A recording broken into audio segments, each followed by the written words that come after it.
तुलसी माता की कहानी। तुलसी माता की जय। एक ब्राह्मण और ब्राह्मणी थे। उनके कोई संतान नहीं थी। ब्राह्मण सुबह सुबह नदी में स्नान करने जाता और घर आकर पूजा पाठ करता। एक दिन ब्राह्मण नदी पर गया, स्नान संध्या की, फिर जाने लगा तो पीछे से किसी ने आवाज़ दी, बाबा मैं भी आऊं। उसने पीछे मुड़कर देखा तो कोई नहीं था। फिर से चला और आवाज़ आई। उसने कहा कोई दिखता नहीं है और बोला भूत प्रेत हो तो मत आना, कोई देव हो तो आना। इतने में एक 5 वर्ष की कन्या आई और बोली बाबा मैं आपके घर आऊं। उसने उसकी अंगुली पकड़ाई और उसको घर लाया। घर आने पर उसकी स्त्री बोली यह कन्या किसकी है? वह बोली माँ मैं तेरी हूँ। उसने ब्राह्मण से पूछा क्या बात है?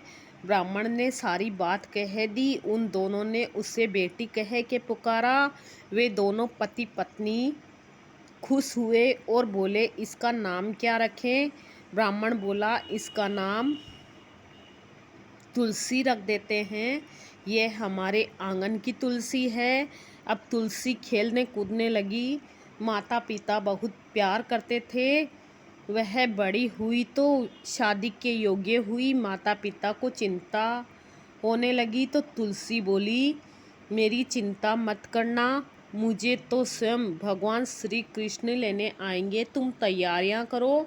शादी का मुहूर्त निकाला। कार्तिक सुदी एकादशी के दिन तुलसी की सालिग्राम के साथ शादी हुई और तुलसी जाने लगी।